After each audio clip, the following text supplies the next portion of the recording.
Hello and welcome to the Knitting Traditions vlogcast.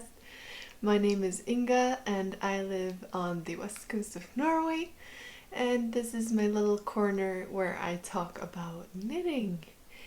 If you're new here, welcome. I hope you enjoy this content, and if you're a returning viewer, welcome back. I hope that you are having a lovely day and that you're able to sit down and relax for just a little bit. I am going to show you some whips today, some works in progress, and some acquisitions. I'm enjoying a cup of coffee, which is still too warm, so maybe I'll remember to drink while recording. First off, maybe let's start with what I am wearing. This is one of my older garments. This is the No Frills cardigan by petiteknit, and it's quite a long cardigan with knitted in pockets. I knit this in isager spinni, which is a very light fingering, almost a lace weight yarn, and I held it together with a silk mohair, and I think this silk mohair is an English yarn. I don't remember the name now. It was so long ago. I just found a yarn that I thought worked well with this spinny tweed, and I think I actually bought both of the yarns in Amsterdam, I think. I don't wear this cardigan too much because the raglan is quite a steep and deep one, so I find it sliding off my shoulders very easily. Especially if I put anything into the pockets, it will just slide down. I prefer cardigans that have more fabric here so that they stay more on the shoulders. And this was one of the first cardigan that I made, and because of all the purl stitches, this took me quite a while to make. And then when the fit wasn't what I wanted it to be and I didn't wear it that much, it kind of put me off cardigans. But I am trying to get into cardigans again. I just need to make sure that it has a construction that doesn't easily fall off the shoulder, so I don't have to walk around doing this all the time, which I find annoying. But it's a really nice, warm, cozy cardigan, so when I'm at home I can throw it on. But I don't like to wear it if I'm going anywhere because of this little issue. I don't remember the colors of the yarn, sorry, too long ago, but I am trying to go through all of my garments on this podcast to show you all the things that I have made prior to starting this podcast. So that's what I am wearing today. Since last time I went to the cabin and it was snow, it gave me quite a Christmassy feeling, so I'll put some footage at the end of the video. Today my cousin is coming over, and our friend and her child, which just turned 4, they're coming over and we're making Christmas cookies. So last night I was making the dough until 1 a.m. in the morning because I had my cousin over, we were watching TV and knitting, and then I realized that I didn't have enough flour, so after she left I went to the store just before they closed and got it, and it took quite a while to make the dough. But that's the plan for today. I'm getting into Christmas spirits. We're decorating gingerbread houses, making gingerbread cookies and durum cookies, which is a recipe that my mother's friend has given to me, and yeah, I'm looking forward to that. But I digress. Let's get back into our knitting I have 2 finished garments since last time. The first I can show you is this pair of socks.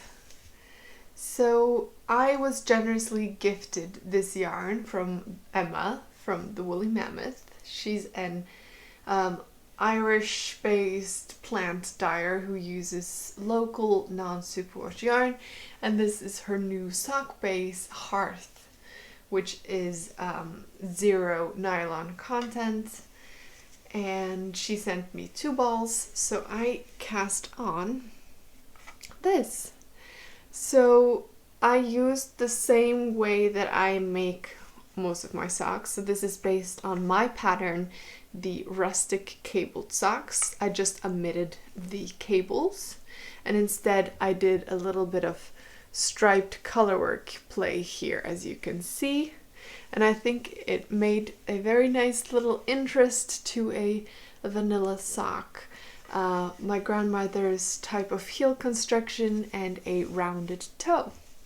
And they're knit top down. I use 2.75 millimeter needles for the cuff and colorwork so that it's not going to be too cinched in, and then 2.5, so 1 size smaller, for the rest of the foot. When I get to the toe and the circumference gets quite small, I switch to magic loop, and that's how I do my socks. And these are on a pair of new sock blockers. So I will show you these sock blockers a little bit later in the episode, under the acquisition section, but a little sneak peek on these, and it says Knitting Traditions on them, but I'll get back to this at the end. So that was one finished object. And then I managed to finish another Christmas project. So this is a sweater that I have knit using my stash yarn, and it's going to be a Christmas gift for my mother. So this is based on the pattern Vinter Genser by Mohairias. She has a website, and I know that she has sent this pattern in English to people before. She sells yarn for this sweater, which is a South African yarn. It's called African Expressions Love, and it's a wool and mohair blend. This is knit with 1 strand of yarn for most of it, but I held PT Concorde effect yarn in the gold section and the brown for a bit of sparkle. So even though it's just 1 strand, it's such a thick yarn that it's so squishy. So I think that my mother will really appreciate this garment. She has no idea. I made one of these before in the original kit colors, and she really liked that one, asking if she could get it, but no. So I made this one for her. She's going to get this for Christmas. So those are my finished objects since last time. But I have started something new. But I have 2 whips that you have seen before. So this is the slipper that I am knitting for my boyfriend. This was a free Norwegian pattern by Sandnes Garn. It's called Doble Tøfler number 3. I tried to orally translate this pattern to English at the end of episode 21 if people are interested. But it's an interesting construction. They are, you knit this and then you pick up stitches and you knit another one, and then you put one of these feet into the other, sew it in the back, and that creates a slipper, which you then felt. So this is the first one that I am making for him. I am using a Rauma Garn Vams, and It's blowing up, but it's Raumagan Vams, and this is the color 418. So this is one of those easy in-between projects to do. But you have to make sort of 4 of these, so it's a bit of knitting, but it's nothing complicated. And then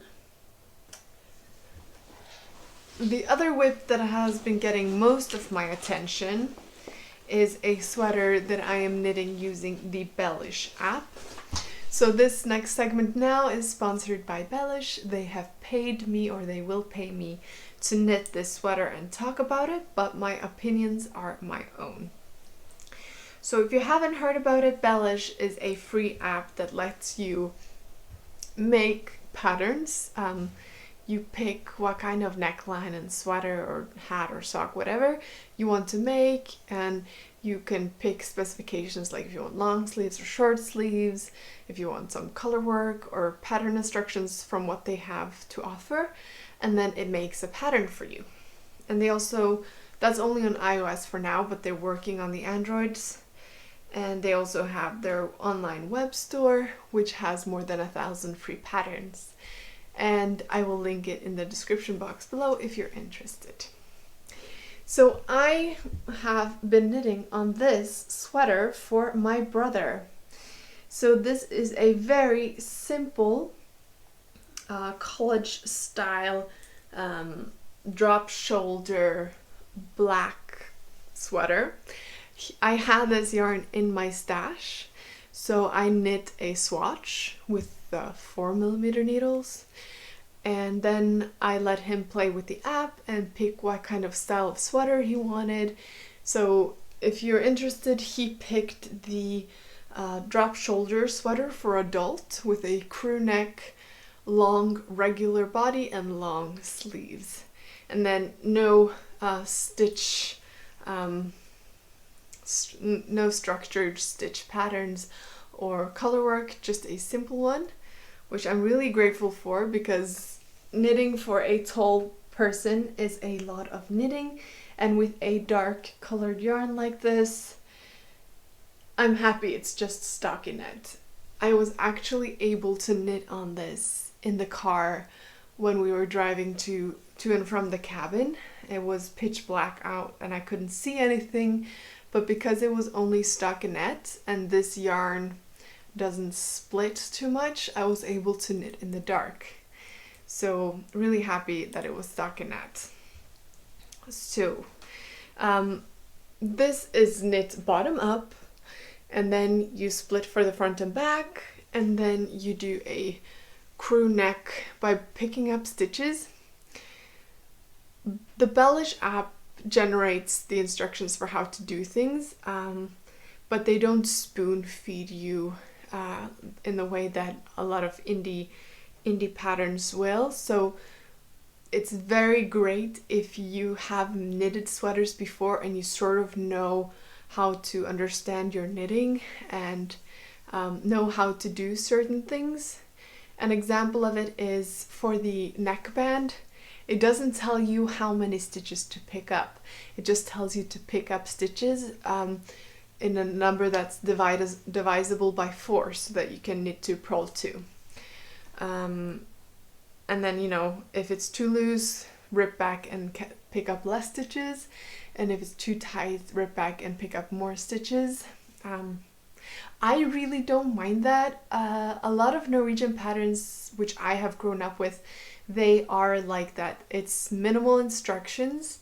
It expects you to know how to do techniques. It doesn't tell you how to do things or link to instruction videos and such. It simplifies things a lot. So you need to know how to do things in order to knit it. And having knitted several sweaters, I'm at that level that I know how a neckband should look. I know how to cast on and cast off and do decreases and pick up stitches. I know how to do a lot of techniques, so I don't need patterns to describe everything in full detail. And I know people are different. Some people really enjoy that the pattern holds your hand through the whole way. You can trust the pattern to tell you everything from the beginning to end. So if you just follow it, you'll get the right result. And some people prefer minimal reading, just cast on and go, and not having to look at the pattern too much. I go into that category, I think. So I really enjoy these patterns. It tells you to cast on and for how many centimeters or inches to do it, and then it tells you what next to do, and not too much of details in between. The sleeves are picked up. It tells you to pick up 120 stitches for his small size, and that you should pick up half the stitches in the front and half in the back. So I did that. And then it tells you to decrease down to 60 stitches. So I have done that now. And I am knitting the sleeves on 4mm in like a 11-inch circular, which is what I prefer for any small circumference. Socks, sleeves, whatever. And what I'm going to do now is, because this is a small adult size, but with a lot of positive ease, the length, I don't trust the length in the pattern to be the correct length for my brother, who is almost 2 meters tall. So what I'm going to do, and what I did for the body, because I did make the body longer, is to measure it up against one of my boyfriend's sweaters, who is almost as tall as my brother. And I knit the body to fit that length, and I'm going to do the same with the sleeves. I'm going to knit them as long as that sweater, who I can compare it to, is, and then I'll do the cuff. So other than that, the fact that I'm modifying the length to be longer, I am following the pattern to a T. So once I finish that sleeve, I just have one sleeve left, and then another Christmas present is done. And I'm really enjoying it, and it's so quick to make these patterns. So I've been playing around a lot, just making up a lot of different constructions, different designs, and then I don't always cast on, but it's nice to play around, and it's a great way to make a pattern to fit whatever yarn you have in your stash. So thank you, Bellish, for giving me the opportunity to make this sweater for you, or for my brother, using your app. Alright, so, and I needed something with a bit more interest, I would say, because this is stockinette, and the slippers that I'm making is also stockinette. And I have been wanting to make the Nordisca, which I think is by Caitlyn Hunter. If not, I'll write it below. I put everything in the description box, at least I tried to. Sorry, I talk too much. Perfect temperature. So I've been wanting to knit the Nordisca for quite a while, and I bought yarn to make 2 versions of it. I bought Ask from Hillesvåg, which is a yarn base that I have not tried before. My favorite is their Tinde, which is a pelt wool yarn, because it has like a really nice mohair halo to it. That's more of a DK weight. The Ask is a fingering weight to a heavy fingering sport, maybe we could call it sport. And it's not pelt wool, it's lamb's wool, I believe. And I made a swatch, and it created a really beautiful fabric. So I'm really excited to see how this knits up. I think it's gonna be a great colorwork yarn, so I'm happy I have some in my stash. So I don't know if I'll make 2 Nordiscas, or if I'll find another pattern. That all really depends on how it fits in the end. It was just too good. So I cast on. I finally decided which base color to choose, so I went with light gray, because it was either light gray or like a light beige.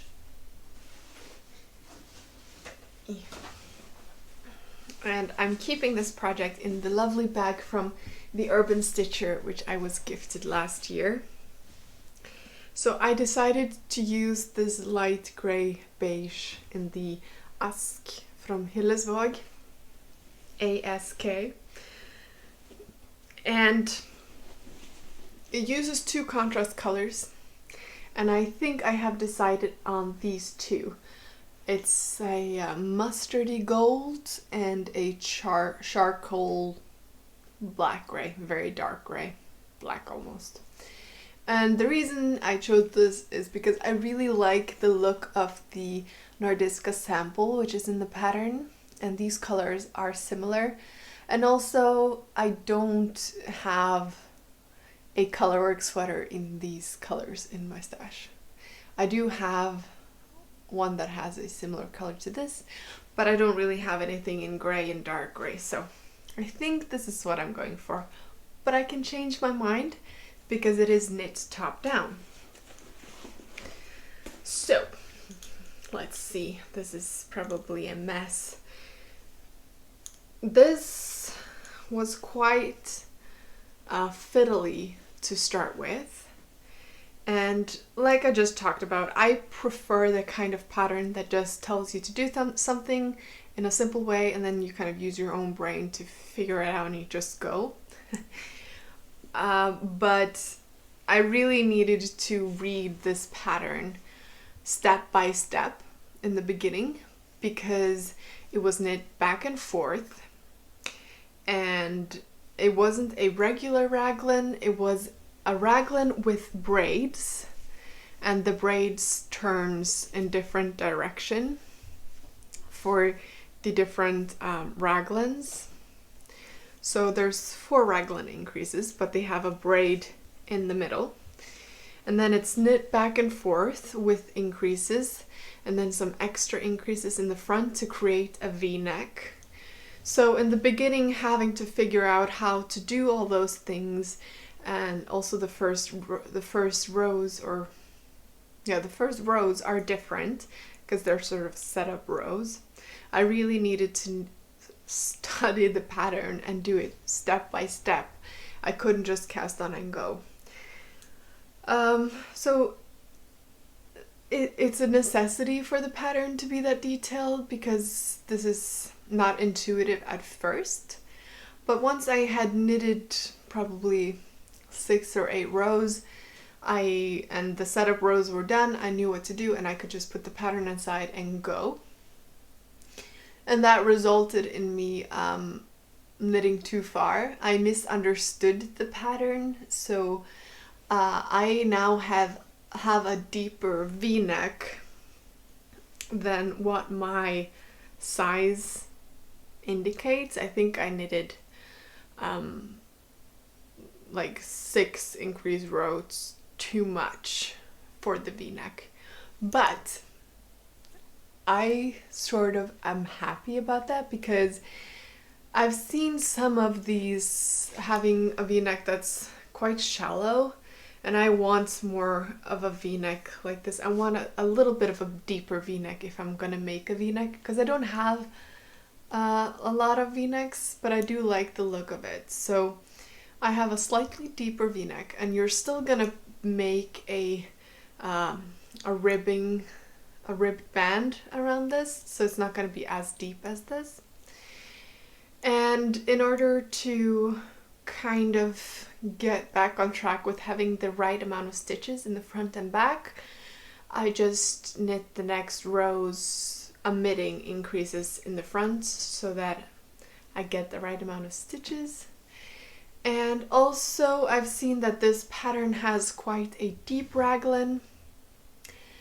I'm not a fan of the deep raglans, like I just explained with this. It's not as big of a deal with a closed sweater because it's not going to slide off, but it is a problem when you put jackets on that it kind of slides up when you put your sleeves on. So I think I'm going to knit a few more rows until I've kind of evened out my stitches so they're correct again, and then I'll see how deep it wants me to go, and then maybe I will just stop before then so it doesn't get too steep. I don't know, it might be different for the different sizes, but I will evaluate and see. And if I think the raglan is deep enough, I'll stop doing the raglan and then instead sorry, I'm not sick, I'm just talking too much. Better. So then I will just stop doing the raglan and then just pick up more stitches underneath. And also when picking up the sleeve stitches, I'll pick those in the same stitches I created on the body to compensate and get the right stitch count. The most important thing is that I get a stitch count which will work with the colorwork chart. So I need a number of stitches that's divisible by the chart so that it works out. It's supposed to have positive ease, so I have quite a bit to go on. As long as I have the right divisible number. Also, this sweater it's a cropped sweater. I will probably make it a little bit longer because I am a taller person so that it has the right length for my body. These sleeves are also shorter sleeves in the sample, I think like 3/4 length. And I am wanting to make them full length because I am cold and I live in a very cold place.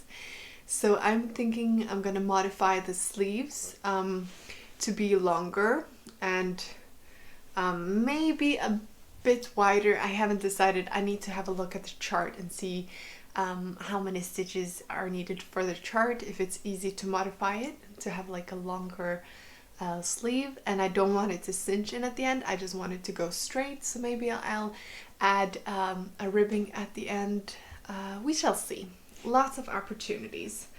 But I have knitted raglans with a braid before, but it's been quite a while, so it's really nice to have some structure in my knitting again. I'm looking forward to the colorwork a lot.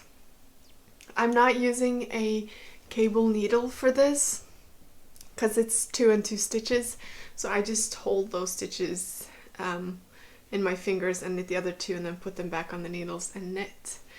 And that works for me. It's not the proper way to knit without a cable needle, but I find it to be faster. It doesn't really work well with big cables, but with these kind of cables it works for me.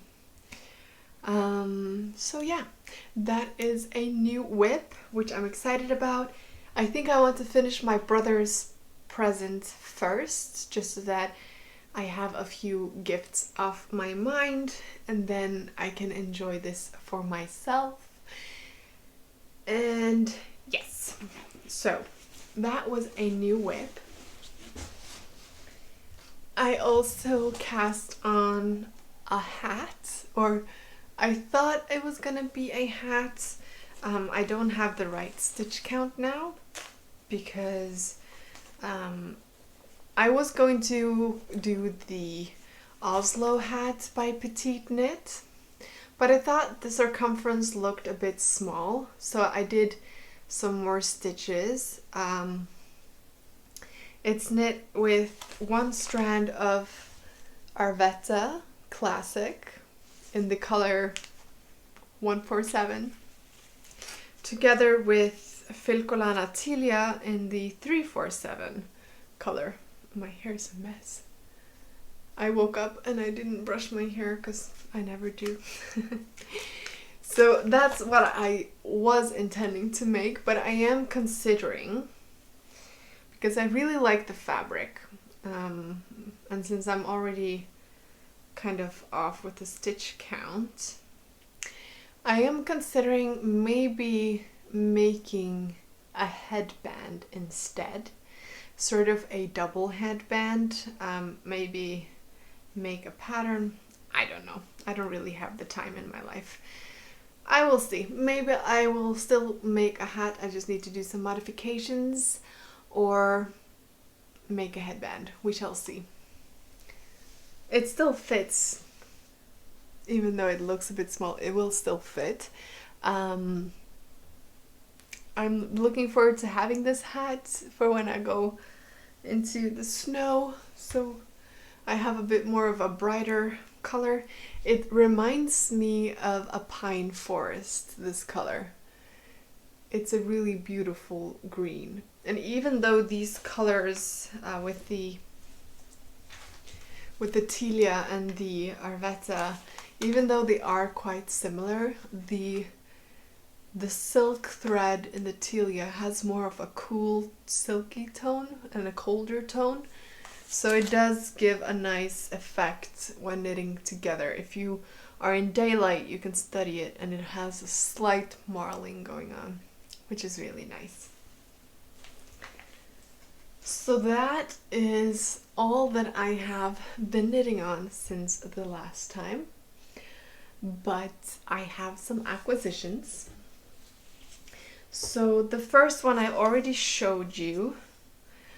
This was something I came across on Etsy. I think somebody on Instagram had a photo of it and I thought it was really beautiful. So I went and had a look. Her name is Vicky, but her Etsy store has a different name. It's D19 Eco Friendly something. I will put the name in the description box. But I got 3 pairs of these blockers, and you could choose a name to write on it, the size, and different floral carvings. So the one with the rose, this is the smallest size I got. This is a European size 37-38. So this would fit my mother. It could also fit me because I'm a 38. And it's a US 7-8. And I have written Knitting Traditions at the bottom. And then I got one with the sunflower. The other one has the sock on it. It also says Knitting Traditions, and this is European 38-39, which is like a larger female size. And it's US 8-9. And then I got one for the men in my family. It has the hydrangeas. Oh, my hair is everywhere. Hydrangeas, and this is European 43-44, which is a US 13-14. So this will fit most of the men in my family. I have a problem with all wooden blockers that socks tend to snag a little bit on them. It's not so bad with these ones. I did use a sanding paper to sand down these ones that I had from before, which are also a men's size, and it did help a little bit. I might do the same if I find that these snag too much, but I also don't really want to sand them down because these are colored. So this wasn't a problem to do that, but we shall see how it turns out. I really do like that they have these empty spaces because that allows the socks to dry faster. So that was a little splurge for myself. I don't find it necessary to block socks at all. I don't really block anything. I lay things flat to dry. That's my blocking. But it is nice to be able to show my finished socks on here for you guys in a nicer way. And it does make the color work look nicer. But usually I just put things flat on my bathroom floor, which has heating, and let it dry that way. The simpler the better is my motto often. Cut down on things and time. And I have some yarn acquisitions. So I'm an affiliate member of Knit Crate, which means they send me yarn every month to try. And if you use the link in the description box, I get a little bit of money if you buy anything, and if you use my coupon code Knittingtraditions, you get 20% off, and I also get a little bit of money. I really enjoy their concept. Oh. So this month, there's been some issues with shipping, so the months are coming in different orders than they should here, but this is the October yarn, which is very, very much Octobery, if you ask me. I'm still missing some of the summer months, but this came quite fast. This is the Vidalana Tweedy Sheep by Knit Crate, and the color is pumpkin spiced everything, and it's 90% wool and 10% Donegal neps, and this is an Aran weight, giving me 150 yards per 100 grams. And this would make some really nice knitted pumpkins. I've seen other podcasters knit pumpkins, and I am considering maybe doing the same because this would look amazing. And this month they also sent a little note, what do you call it, a notepad, and it says my project ingredients. So it could be a nice way for me to actually keep track in a simple way of needle size and yarn that I've used, since I am a bad podcaster when it comes to that, especially for the projects that I've made in the past. And yes, they also have a discount going right now if you sort of subscribe for their monthly subscription, so they send you yarn every month. You can see what the yarns are, but you don't get to choose the color. That's a surprise. And you can use my discount code on top of that discount code, so I think that would give you like 70% off or something. But yeah, you can check it out if you're interested. Don't feel obliged to do anything. It's not everyone's jam, but I really enjoyed the yarns that I have gotten so far. I've gotten a lot of neutral tones, which I really love, and they've all been non-superwash, but quite luxurious yarns. Cashmere and tencel and silk components, mohair, just really nice and soft yarns. I don't find them prickly at all so far. So that's really nice if you are a bit sensitive. So now I'm gonna have to look into knitted pumpkins. It would be nice to have some ready for next fall, because I'm already kind of into the Christmas mood already. Right. And then I have one more large acquisition because I have no self-restraint and I felt like treating myself. So I'm a huge fan of Kat from Heather and Hops, and she has been knitting a garment in the past that uses a British wool cone, and Kreia Bea, another new podcaster to me, which is so adorable, and I really like her content. She has also knitted a sweater using the British, I think it's British, it's a British wool from Woollammoths. At least I got it from Woollammoths. It's called Yarn to Cone, and it's blowing out. Yarn to Cone, and they send you a cone of 500 grams of British wool. This color is called the dark apple green. I thought it looked really beautiful online. It's more green in real life than it looked online, but really, really, really beautiful. And I'm happy with the color.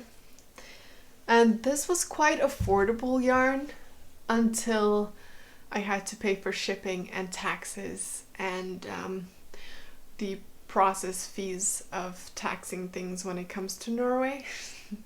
It turned out quite expensive then, but it's still worth it. I got several cones because of the whole shipping price and everything, I figured I would get several colors because I've heard such great things about this yarn. I am a sucker for like non-superwash wools, and I love knitting from cones because there is minimal ends to weave in. Unless, you know, you cut your yarn and join it again, it's just one long strand of yarn. And this is the DK Grey Nat. Okay, it's British wool again. 4-ply, and the shade is DK Grey Nat. And another, it has 2 labels in here. The other one says dark grey natural. In real life, this is a very warm dark grey. It looked more charcoaly online, but in real life, when I look at it, I thought they sent me a dark brown. It's like a dark brown to me. But it's beautiful. On camera, it looks grey if I hold it like this, but up close it is a really warm dark grey. If anything, I would say it's a mix of dark grey and brown. And if you know me, you know that I like this color. Do I need more of this color? Probably not. Did I have to get this color? Yes. This is the cinnamon brown, and I have knit from another cone from Holst Super Soft, which was also called cinnamon. This one is more warm. It has more of a reddish tone, rust-like, whilst the Holst Super Soft was more of a mix of brown and yellow pigments. This one is more warm, more reddy, rusty, if that makes sense. And all of the colors I got were 500 grams, so it should be enough for a sweater for me, at least, because that would be 500 gram skeins, and I'm like a small medium size, and it's fingering weight, so it will be plenty. I also got several different colors because I might want to do some color work, but I have not decided what colors yet, or what pattern. I think this might have been the favorite color out of all of them. This is called light gray natural, but to me this is like an oatmeal. It has a little bit of gray strands in it, but it's a very warm tone, and I just thought it's absolutely beautiful, and it smells so sheepy. It has a nice halo to it. I'm really looking forward to knitting up something in this yarn. Yes, no, I have no shame. I got more. This color, they were out of the 500 grams, so they sent me 4 with 125 instead. And this is the Loden Green. Put the ball band up so you can see. And again, I am very predictable in my color choices. This color is very similar to the green blanket that I knit in Holst Super Soft. Very similar. I love it. I think this is one of the most beautiful green colors. It's a dark foresty green. So color work or a whole garment, haven't quite decided, but it's gonna be great. They also have merino. They don't only have the British wool breed, they have merino as well. So I felt like I should get one cone of the merino. I have to confess, I don't knit with merino too often, especially not garments. And that might be because the merino garments that I have knitted with have been superwash merino, and they have tended to grow a lot with washing, and they're not as forgiving as the more rustic yarns. But this is a 500 gram merino wool cone, and this is not superwash, so it's not as slick as the indie dyed superwash merinos. It is more rustic, but it is a lot smoother than the British breeds or the British wool, but it still has a little bit of halo to it.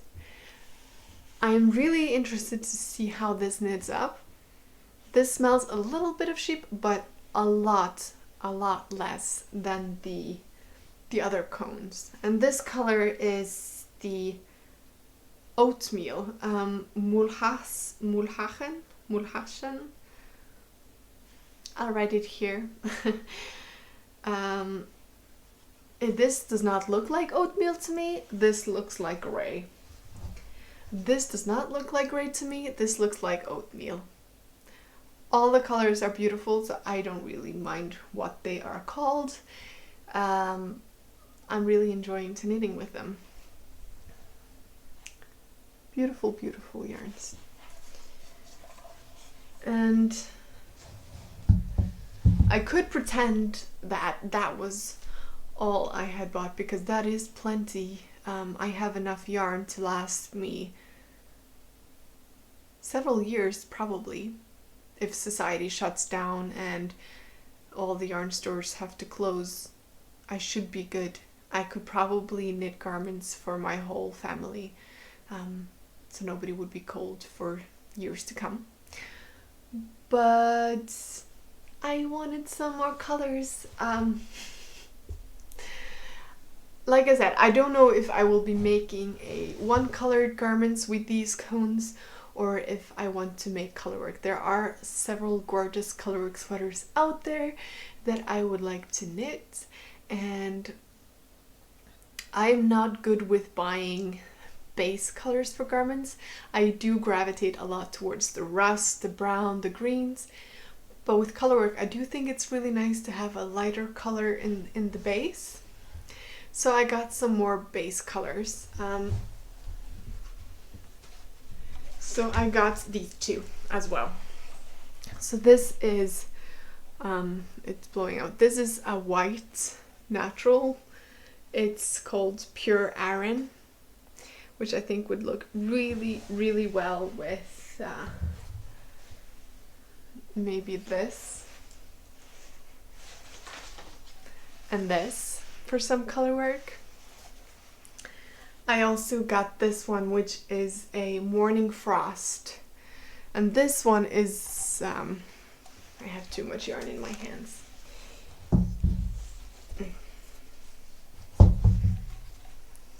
This one is a marled gray. I wanted to get a cone with one of the marled yarns as well, because these other ones are more solid. This one is more marled. So that was all of my acquisitions. Plenty of joy to be found in those cones of yarns. I already have lots of different cones up there. It's a mix of mohair and Norwegian wool from Rauma, and I also have some unknown cones that I bought in Poland, which I think might be an alpaca silk blend, but I am not sure. They are really, really soft ones, lace weight, and I've knitted with them. There just doesn't seem to be an end. But lots of beautiful things to be made. So I have a lot of darker colors there. I bought some new dark colors, but also a lot of base colors so that I can use a lot of them together. So yes, that's all that I have for this time. I am looking forward to the 1st of December. I have ordered myself some advents throughout the year, and I'm really excited to try some non-superwash advents. There are not that many of them out there, and I'm really looking forward to it, and I wanted to support them. I'm still waiting for one of them to arrive, so hopefully it will be here before the 1st of December. It's the first one I ordered, but it's also the furthest away from here, so shipping does usually take quite a bit of time. So I'm looking forward to that. I am hoping that you are looking forward to the time ahead, that you're enjoying whatever you're up to, and that you're staying well. And I will see you soon. Bye!